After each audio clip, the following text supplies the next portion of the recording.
진짜 쉬운 진단 참여 방법을 알려드립니다. 첫 번째, 전화 참여. 02-325-8200번으로 전화하셔서 궁금하신 종목과 매수가, 비중을 말씀해주세요. 두 번째, 게시판 참여. 토마토TV 홈페이지 tv.itomato.com으로 들어오셔서 아자아자 게시판에 글을 남겨주세요. 세 번째, 증권통 TV 참여. 모바일 어플리케이션 증권통을 다운받아 증권통 TV에 들어가서 아자아자란에 글을 남겨주세요. 세상에서 가장 친절한 주식 상담, 진짜 쉬운 진단. 여러분의 많은 참여 바랍니다. 자, 종목 진단 시작하겠습니다. 일단 오늘 전화 연결이 먼저 전화 연결이 돼 있나요? 우리 시청자님께서 일단 전화 진단을 먼저 의뢰해 주셔서 전화 연결부터 해보도록 하겠습니다. 여보세요? 네, 안녕하세요. 네, 안녕하세요. 예, 저기 한전기술이고요. 네. 비중은 10%고 단가는 92,000원인데 네네. 이걸 언제 팔아야 되는지 언제까지 가져가야 되는지 알고 싶어서요. 네. 이 종목은 제가 진단을 해드리도록 하겠습니다. 네. 언제 사셨나요? 92,000원 단가가 오늘 뭐 이번 주 단가 정도가 될 것 같은데요? 한참 됐어요. 아, 한참 되셨어요? 한 5, 6개월 된 것 같아요. 아, 그러면 한 마이너스 20% 정도 고생 좀 하셨다가 지금 네. 복원이 된 거네요. 네네. 근데 지금부터 좀 신경을 쓰셔야 됩니다. 네. 아시다시피 한전기술은, 그러니까 우리 시청자님께서 일단 먼저 결정을 하셔야 되는 것이, 말 그대로 유럽 텍소노미에서 이제 원자력 발전과 LNG 발전도 친환경 쪽으로 분류가 됐고, 현재 야당의 유력 대선 후보의 정책도 이제 친원전 쪽으로 완전히 정책 기조를 공약으로 내걸고 있고, 그리고 현재 문 대통령도 현 정권에서 사실상 탈원전의 공약을 철회한다기보다는 차기 정권에서 원전 정책을 좀 더 유연하게 가줄 수 있는 정부의 루트를 좀 만들어준 측면에서 보면 사실상 원전 쪽에 대한 향후에 업황 내지는 이제 추가 투자에 대한 기대감이 살아난 건 사실이죠. 하지만 우리 시청자님께서 원전 관련 한전기술은 원전과 원자로까지 설계할 수 있는 기업이기 때문에 이 설계 기업입니다. 결국은 한전기술의 실질적인 실적으로 이 친원전 쪽에 대한 친원전 에너지 정책의 변화가 현금 흐름으로 만들어지는 데까지는 시간이 많이 걸리고 원자력 발전소를 추가적으로 건설을 한다 했을 때 실질적인 현금 흐름이 만들어져요. 그럼 결국은 현재 한전기술의 주가가 움직이는 동력은 약간의 이벤트 테마성이라고 봐야 됩니다. 그래서 시청자님께서 향후에 원전이 아직까지 친환경 에너지 정책으로 가는 데 있어서 여러 수소라든지 풍력 태양광 쪽으로 가는 데 대한 고비용이라든지 그린플레이션에 대한 저항으로 인해서 과도기적인 원전 포지션이 중국도 그렇고 유럽 그리고 우리나라까지도 다시 원전 쪽에 대한 에너지 정책으로 당분간은 유지가 될 거다 내지는 강화될 거다라고 보고 이 산업에 대한 실질적인 실적이나 현금 흐름을 보면서 좀 중기적 투자를 하실 것이냐, 아니면 작년부터 시세가 나온 이유가 올해 대선을 보고 올라왔다고 볼 수 있거든요.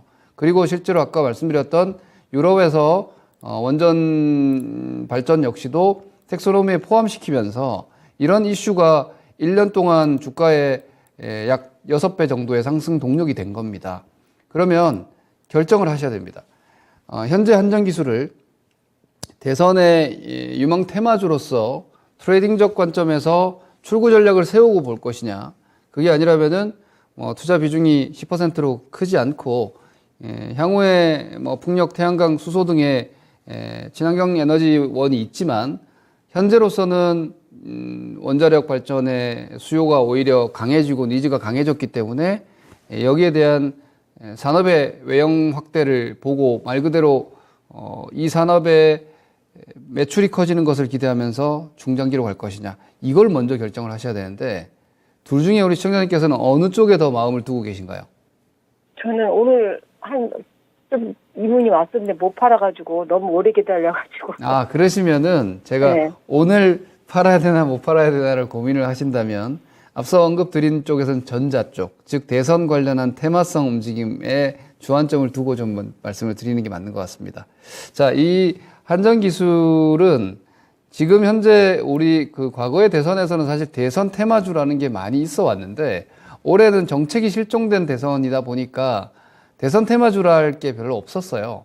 그런데 이제 대선은 이제 일주일 앞으로 다가왔죠. 다음 주 수요일이 대선이기 때문에 저의 의견은 그렇습니다. 뭐 이번에 현재 현 정권에서 대통령께서 탈원전 정책에 대해서 좀 뒤로 후퇴하는 발언을 해주고 이런 부분들은 센티멘털적으로는 좋아요.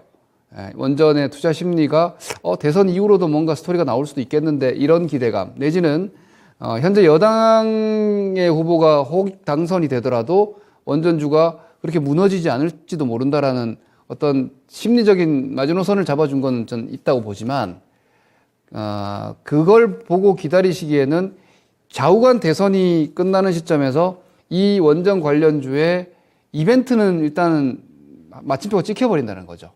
그렇다면 저는 이렇게 봅니다. 현재 아무래도 원전 정책을 강하게 공약을 걸고 있는 쪽이 이제 야당 후보이고 2번 후보이고 그보다는 좀 더 친환경적인 에너지 정책을 공약을 걸고 있는 게 1번 후보라면 1번이 되느냐 2번이 되느냐 대선 결과에 따라서 리스크를 감당을 하고 가시기보다는 제가 생각할 땐 그래요. 그 야당 후보가 당선이 된다고 해서 과연 그 시점에서 원전주가 급등을 할 수 있을 것이냐. 그건 좀 힘들 거라는 거죠. 아무래도 호재의 소멸 내지는 노출이 돼버리기 때문에 여당이 당선이 되면 이재명 후보가 당선이 되면은 오히려 원전주는 단기적으로 데미지를 입을 수가 있고 윤석열 후보가 당선이 될 경우에는 아침엔 뜨겠지만 거기서 차익 매물이 나올 가능성이 높다는 거죠. 그러면 결국은 두 후보 모두 누가 당선되든 간에 이 대선 시점은 이벤트 매도세가 더 강할 거라는 거죠. 그 결과를 보고 이 현재 10만 원대에서 한전기술을 강하게 매수 들어오는 매수 주체는 좀 약할 것이다라고 보면 저는 이렇게 보입니다. 아직까지 대선 날짜가 지금 오늘 기준으로 보면 이제 내일 금요일, 월, 화, 수 3일이잖아요. 대선 당일날 기대하기는 좀 힘들다. 그러면 거래일수로 이제 사흘 남았습니다. 그럼 이 사흘간 얼마나 주가를 뽑아줄 거냐인데 오늘 움직임을 보면 여기 보시면은요. 일단 로스컷 포인트는 88,000원 이제 잡으셔야 됩니다. 이 88,000원이 대선 전에 이탈이 된다면은 대선 결과 보지 말고 매도하셔야 된다고 봅니다. 거기가 오늘 저가 정도 되거든요. 그러면 시청자님께서 뭐 이런 생각 들 거예요. 내가 석 달, 넉 달 기다려서 수익권까지 왔었는데 못 팔았기 때문에 또 기다릴 생각을 하실 수 있어요. 그렇게 하지 말고 지금으로서는 본전이 아니라 요 사나흘간이라도 전고점 11만 원 선 정도까지 한번 시도를 해줄 여지는 아직 있어요. 제가 왜 그렇게 말씀드리냐면 오늘 거래량이 붙었다는 거예요. 오늘 거래량이 약했다면 모르겠지만 이게 뭐 아침에 안철수 후보와의 단일화 이슈도 좀 있어 보이는데 좌우간 오늘 요 위쪽에서 여기 95,000원에서 이틀간 매물 맞았는데 오늘 다시 플러스권에서 거래량이 이렇게 붙어줬다면 이 오늘의 매수세가 이끌어주는 시세가 한 2, 3일 정도는 더 나올 여지가 있지 않을까라고 보여집니다. 그러면 저는 여기서 요 11만 원대 여기 개파락이 있지 않습니까? 여기서 음봉 매물이 많이 나왔거든요. 사흘밖에 없기 때문에 이걸 넘어가기는 아마 만만치는 않을 것 같아요. 그러면 사흘간의 목표 가격을 108,000원 정도 잡으시고요. 목표 가격대입니다. 그래서 그 사흘 안에 일단 매도를 하는 것이 제가 방송에서 이런 얘기를 해서 아마 원전주 보시는 분들이 매물이 모일지 모르겠습니다만 좌우간 108,000원 정도를 목표가로 잡는다면 한 10만 원, 10만 3, 4천 원부터 일단 매도를 시작을 하시는 게 맞겠죠. 그렇게 이익을 한번 확정 짓는 걸 권해드리겠고요. 그 이전에라도 뭐 거기까지 가면 좋겠지만 못 가고 만약에 빠져 내려온다면 이 장대 양봉의 종가권인 87,000원이 무너지면은 거기서는 이제 포기해야 될 것 같아요. 물론 그때 미련이 들 거예요. 87,000원에 팔았는데 윤석열 후보가 당선이 되면은 그 다음날 이제 10일날 아침엔 떠줄 수 있기 때문에 그 미련이 들겠지만 87,000원은 일단 커트라인으로 잡으시고 목표 가격은 108,000원 이렇게 가격 레인지를 정해놓고 요 사흘을 좀 집중을 하시자 이렇게 말씀드리겠습니다. 네, 감사합니다. 네. 다음 문의도 전화가 준비되어 있는 것 같습니다. 네, 여보세요. 안녕하세요. 네, 안녕하세요. 이강무 전문가입니다. 반갑습니다. 네, 어떤 종목 궁금하세요? 삼보산업 삼보산업 매수가 비중 어떻게 되세요? 2,300원에 30%예요. 2,300원에 30%. 네. 상당히 오랜 기간 동안에 좀 끌려오셨어요. 그렇죠? 예, 오래됐어요. 이 종목 지금 바닥을 좀 잡아가는 것 같은데 혹시 네. 어떤 점이 제일 궁금하세요? 매수가까지는 올라나 걱정됐어요. 네. 일단 삼보산업은 두 가지 이슈 보셔야 되는데, 첫 번째는 지금 최근에 와서 원자재 가격 시장이 상당히 급등하고 있습니다. 이 때문에 삼보산업이 주 원료로 가지고 있는 알루미늄에 대한 수혜가 좀 될 것 같고, 원자재 가격이 비싸진다고 해서 이 가공기업들은, 좀 이 마진 개선에 불편한 건 아니고요. 원자재 가격이 올라가면은 가공산업 같은 경우에는 제품 마진 가격이 같이 올라가게 되어 있거든요. 이 때문에 원자재 가격이 올라가는 것에 대해서 악재는 아니고 오히려 좀 득이 되지 않을까라고 생각을 합니다. 그리고 삼보산업 같은 경우에는 또 하나 이슈가 정치 테마적인 종목으로 좀 편입이 되어 있어요. 매수하셨던 시점 생각해 보면은 정치적인 뉴스 나왔을 때 들어가신 건가요? 네네, 그랬을 거예요. 아, 그랬어요? 네. 일단 이 종목이, 어떤 특정 정치인에 관련된 종목이다라고 말하기보다, 가덕도 지역에 이 기업이 있다 보니까, 가덕도 신공항에 대한 이야기들이 나올 때쯤, 그러면은 아마도 이번 대선 전후로 해서 가덕도 좀 조명이 되지 않을까라고 생각이 되고 있거든요. 아마도 대선 이전에는 어느 정도 좀 지나갔고, 대선이 지나고 난 다음에 현실적으로 이제 시행될 수 있는 정책들에 대한 관련된 뉴스가 나오지 않을까라고 생각을 하고 있어요. 일단 추가적인 반등은 나올 수 있을 텐데, 2,300원에 대한 가격이 생각보다는 좀 높은 가격대에 있습니다. 주가를 보시게 되면은 매수하신 가격대 위치보다 지금 현재 대략 한 30% 정도 하락한 위치이다 보니까 좀 올라오게 된다라면은 상당한 좀 시간이 좀 필요로 합니다. 그래서 비중이 30%라서 저는 좀 상당히 부담은 되지만 만약에 추가 현금 여력에 있어서 추가 매수에 대한 고민을 한다라고 한다라면은 저는 지금이 중요한 시기가 되지 않을까. 만약에 추가 매수 고려한다면 지금이라 생각이 되고요.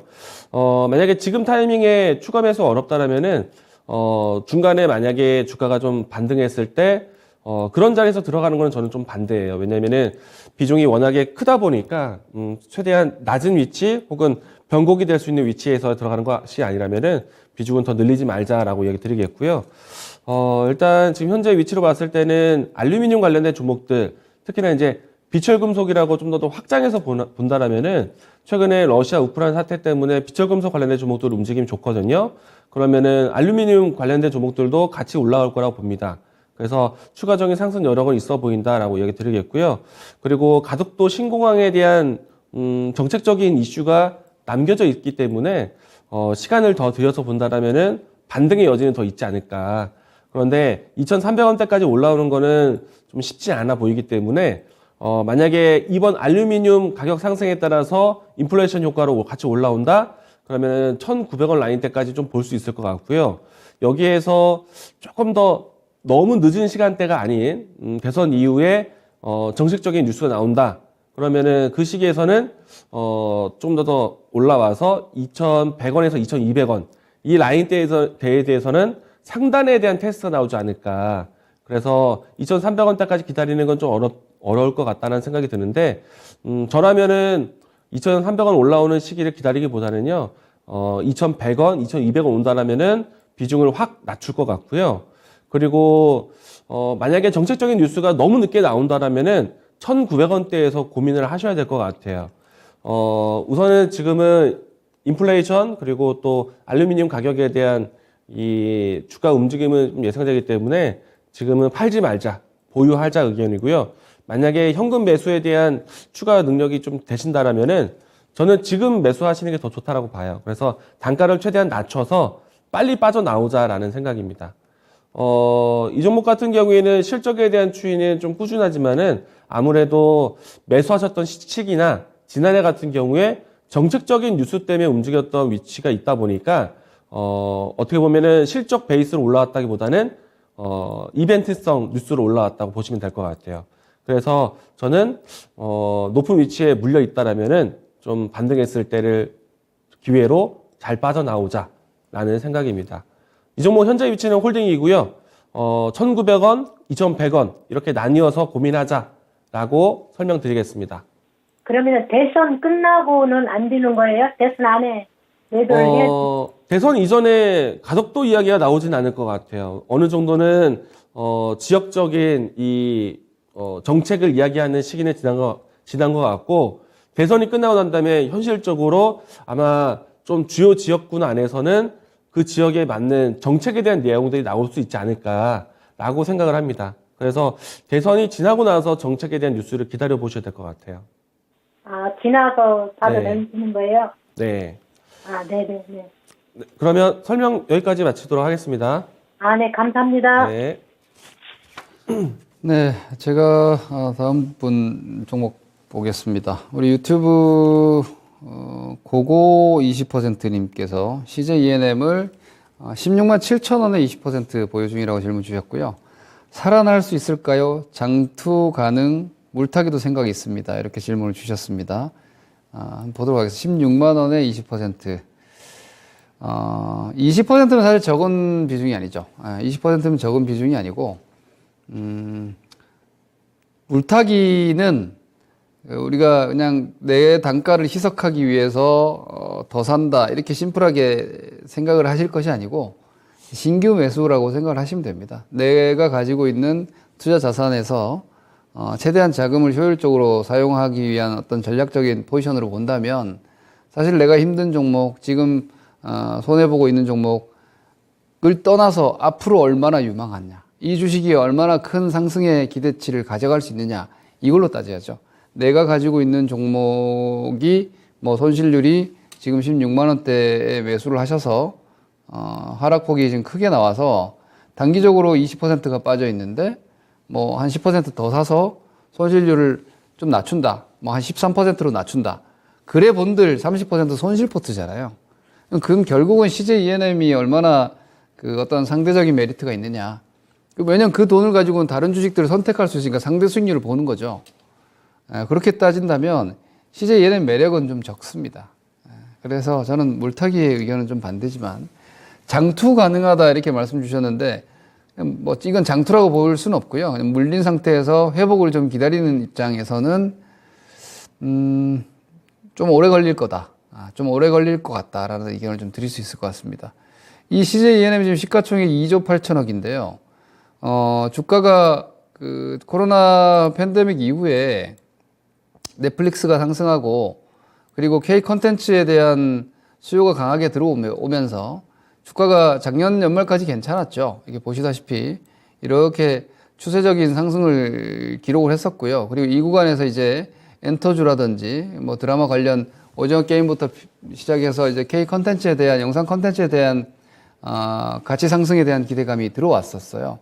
그런데 그 시장에서 경기를 일으킬 만큼 히스테릭했던 물적 분할을 발표하면서 사실 CJ ENM의 성장 동력 중에는 티빙이 있고, 그리고 CJ ENM의 어떻게 보면은 뭐 주력 사업의 어떤 성장 파워이자 K 컨텐츠라는 걸 가장 부가가치를 줄 수 있는 부분이 드라마 제작, 영상 컨텐츠 제작 쪽 파트였는데 그 해당 사업을 물적 분할한다. 이런 부분들이 결국은 물적 분할한 것들 나중에 다 떼내서 상장하려고 하는 거 아니야?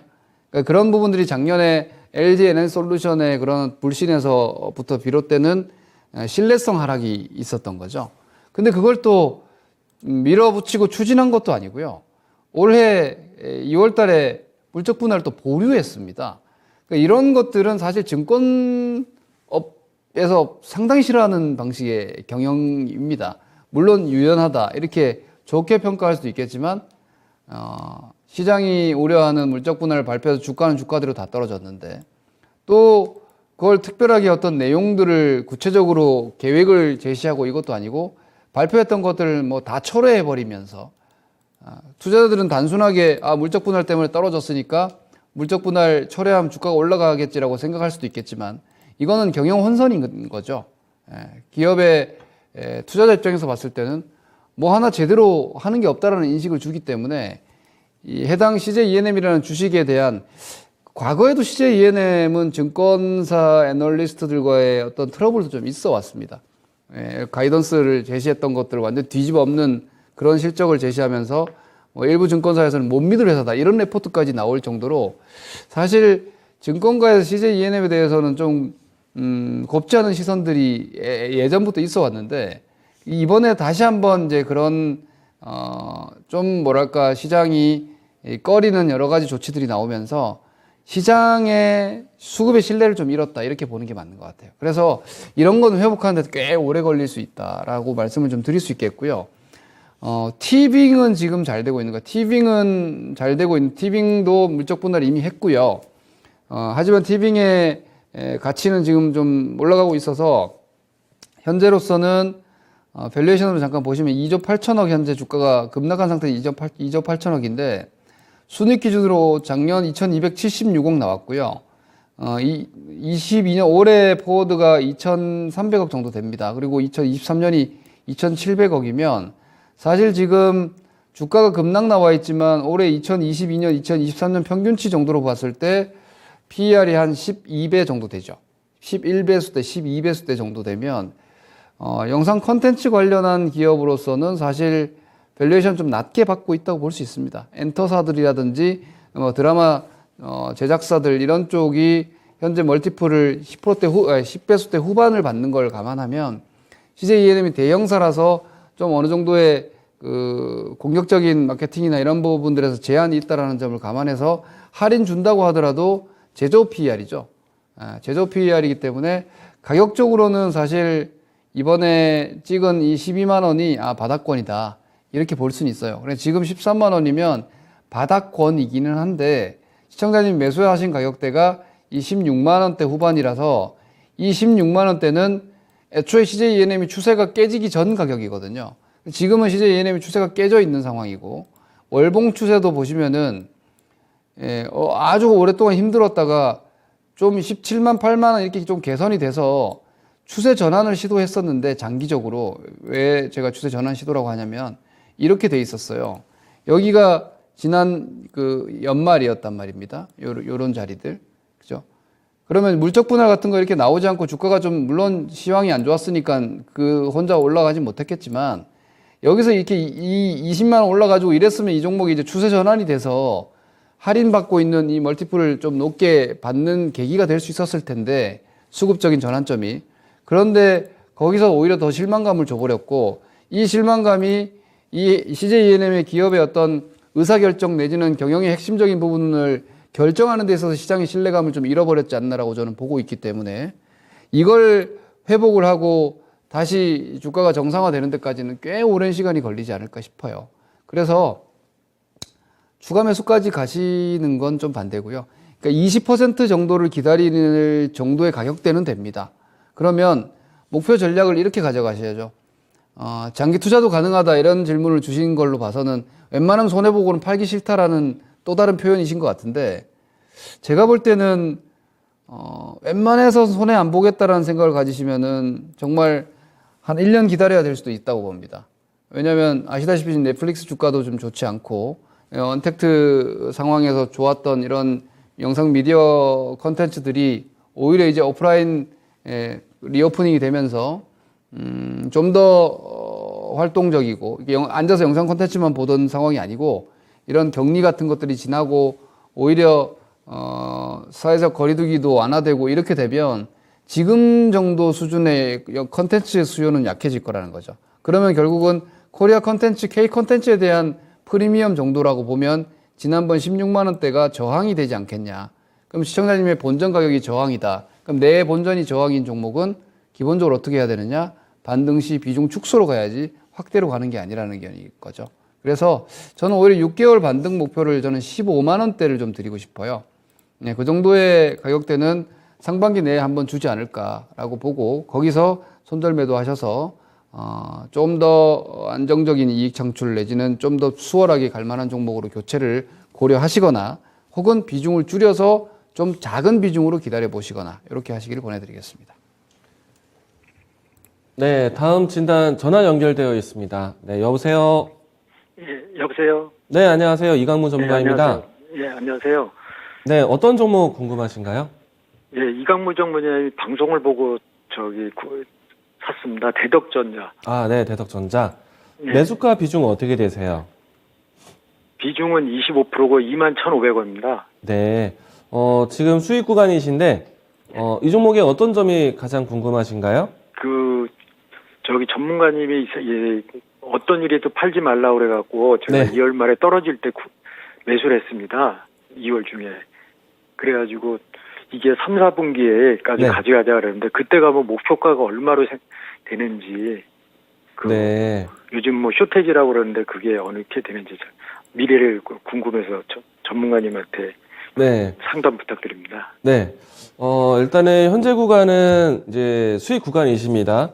그리고, 지금 현재 이 PCB 관련된 기판 회사들을 보시게 되면은 심텍, 대덕전자, 코리아서키트가 같은 방향을 보여주면서 움직임이 나와주고 있고, 그리고 최근에 와서는 심텍이 가장 견고하게 좀 먼저 움직임이 나오고 있는데, 제가 이제 심데코 이렇게 소개를 드렸을 때, 심텍을, 디램에 대한 소개를 드렸을 때 심텍을 최선호주로 얘기 드렸지만은, 대덕전자, 코리아서키트 각각의 매력점이 있다라고 말씀을 드렸어요.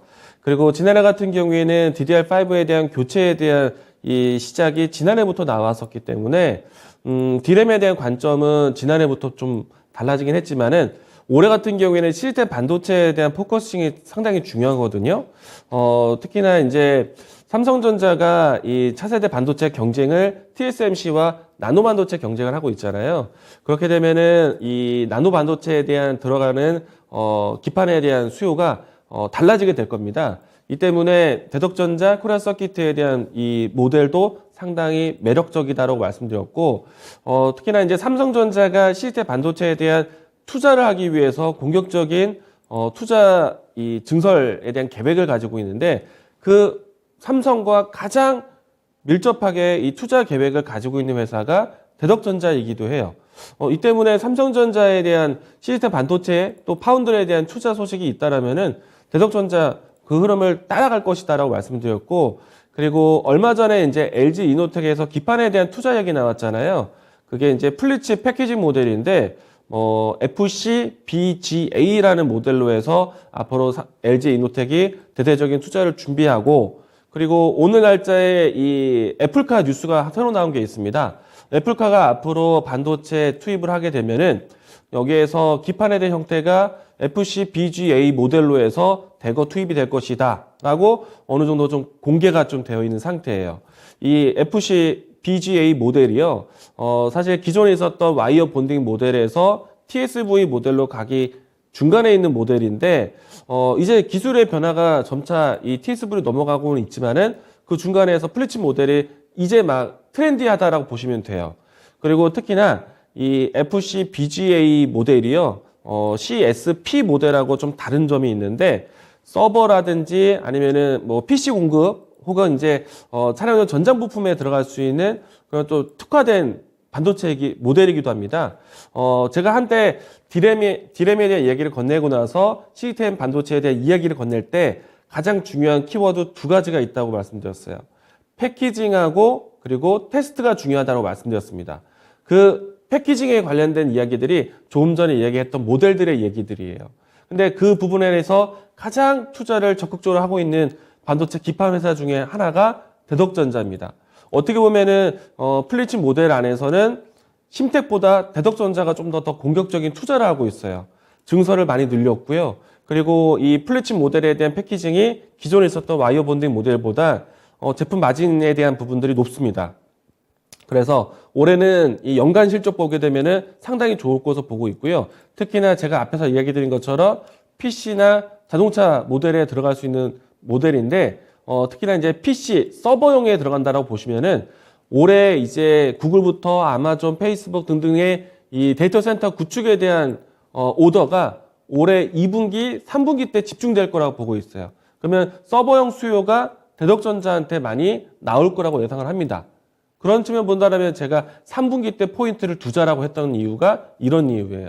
그렇기 때문에 지금 당장은 사실은 이 종목에 대한 목표가 밴드는 사실 미리 정하기보다는 시기적으로 봤을 때 우리가 이제 지난 4분기 때 반도체 턴어라운드 예상보다는 좀 빠르게 봤거든요. 근데 1분기, 2분기 때 공급난 때문에 반도체에 대한 추이가 조금은 정체가 될 거라고 예상하고 있어요. 근데 그런 부분 안에서 오히려 이제 상반기에 있을 물량들이 하반기에 대거 집중될 수 있기 때문에 저는 지금의 위치보다는 하반기에 발주되는 물량들을 더 보고 판단하자는 생각입니다. 그래서 저는 지금 팔 생각이 없다라고 했던 이유도 지금보다 3분기 때가 훨씬 더 중요한 시기이기 때문에 말씀드린 거예요. 그렇게 이 종목을 접근하셨으면 좋겠다는 생각이고, 아마도 주가의 움직임은 지금 전고점 최근에 25,450원이 지난해 연중 신고가였거든요. 근데 요번에 올라올 때 25,450원을 동일하게 터치를 했어요. 그래서 지금은 전고점 돌파해서 추세를 계속 위로 가는지를 보셔야 되는 정배열 테스트 구간이라고 보시면 좋을 것 같고요. 아마도 조정이 되어진다라면 23,000원, 22,000원 구간까지도 내려올 수 있습니다. 근데 저는 매도하진 않을 것 같아요. 물론 이제 21,000원대 어떻게 보면은 이번에 조정이 되었을 때 들어가셨는데 저는 대덕전자가 심텍과가 동일하게 뭐 디램에 대한 수요도 있을 거고 그리고 새로운 시스템 반도체에 대한 모델에 대해서도 상당히 기대가 되는 게 올해 3분기이기 때문에 저는 시기적으로 했을 때 최소한의 2분기 때까지는 끝까지 끌고 가셔도 좋겠다. 3분기 때 발주에 대한 물량들 보자라고 이야기를 드리겠고요. 지금은 저는 전고점 돌파해서 신고가 나오는 추세를 계속 보자. 지금은 목표가를 지정하기보다는 기간을 잘 들고 가신 게 중요할 것 같습니다. 제 설명이 어느 정도 좀 도움이 되셨을까요? 아닙니다. 그 많은 도움 됐습니다. 원래 방송에서 나오셔갖고 그 말씀 많이 해주셔서 그 참고적으로 했는데 앞으로도 잘 부탁드립니다. 감사합니다. 네, 제가 이제 방송을 통해서 심데코 소개도 많이 드리고 안 팔아라고 얘기를 했던 종목이기도 한데 저는 지금도 매력적인 종목이에요. 그래서 기판의 수익이 다른 반도체 여러 가지 공정보다 제일 큰 수익이 될 수 있는 분야이기 때문에 들고 가셔도 좋다라고 이야기 드리겠습니다. 네, 네, 홀딩 고맙습니다. 의견입니다. 네, 좋은 종목 발굴해 주셔서 감사합니다. 네, 감사합니다. 자, 마지막으로 한 종목 좀 간단하게 보겠습니다. SK이노베이션인데요.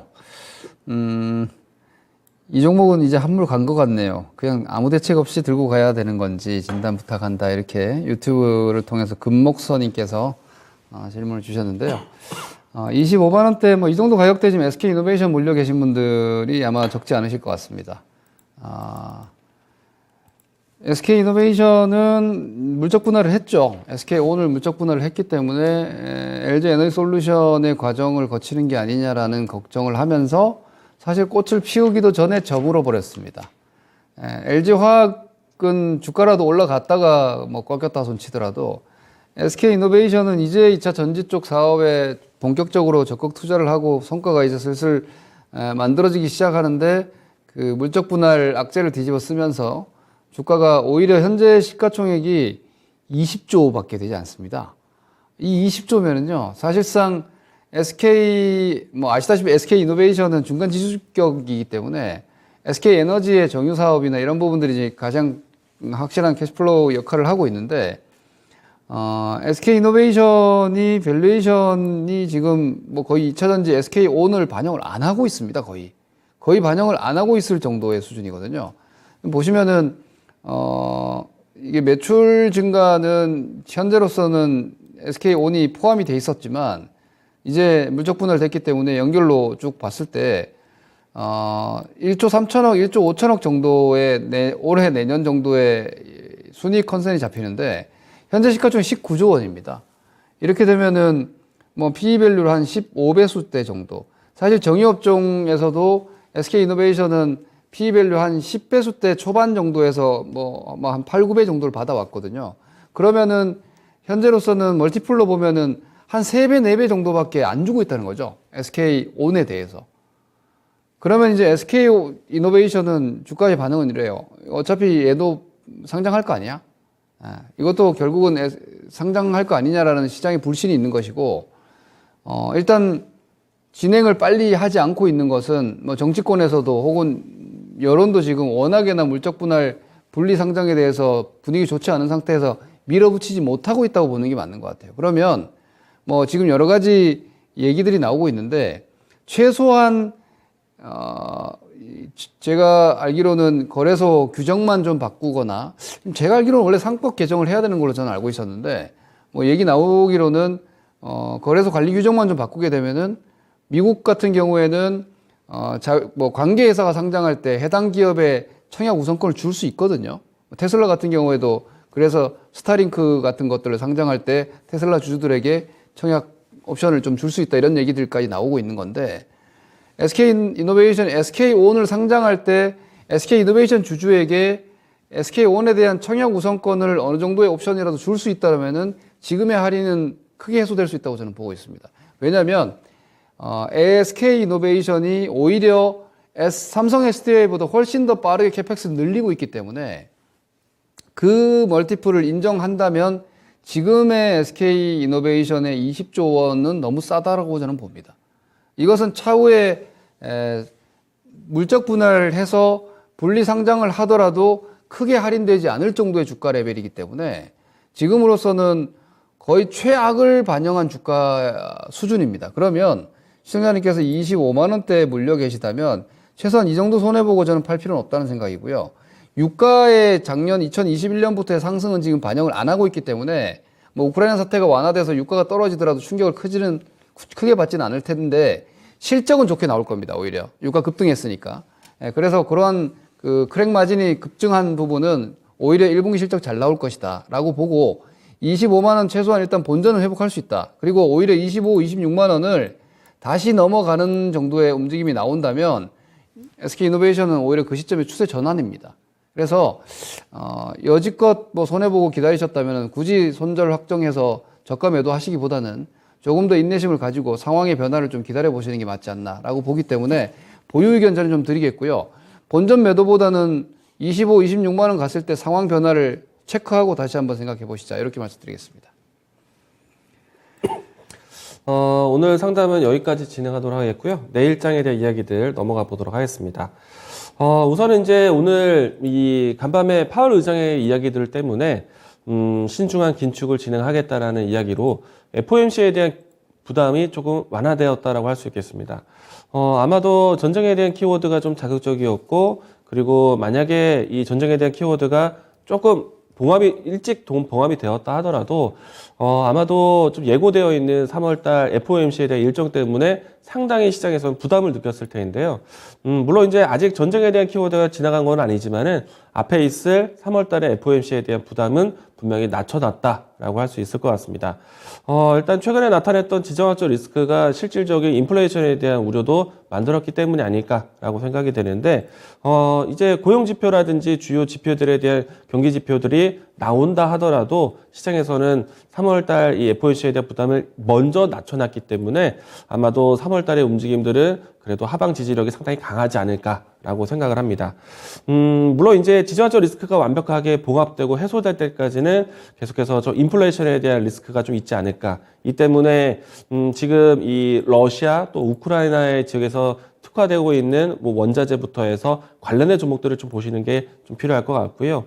특히나 지금 같은 시기에서는 에너지, 국제 유가 급등에 따른 에너지, 그리고 식량과 같은 필수 소비재에 대한 관련된 종목들을 보시는 것도 필요하다라고 이야기 드리겠습니다. 동시에 이제 유럽에서의 앞으로 대러시아에 대한 정책이 제재와 함께 여러 가지 보완점을 좀 두지 않을까라고 생각이 되는데, 에너지 안보 때문에 생겼던 러시아의 의존도를 낮추기 위한 여러 가지 에너지 대책 회의가 나올 수가 있습니다.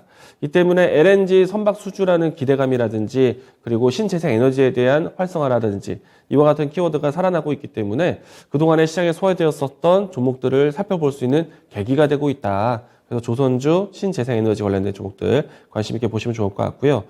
이와 같은 내용들이 있지만은 결국에는 시장이 하방 지지력을 계속 보여준다라면은 저점 인식이 될 수 있습니다. 그러면은 그동안에 시장에 의해서 많이 빠졌던 낙폭과대 종목들을 챙겨보시는 것. 뭐 대표적으로 IT, 반도체, 2차 전지 관련된 종목들이 되지 않겠는가 이야기 드리도록 하겠습니다.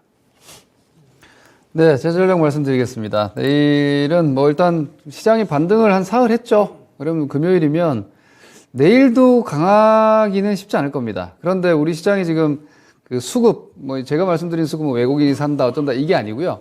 예, 그 돈의 어떤 심리가 좀 개선이 돼 있죠.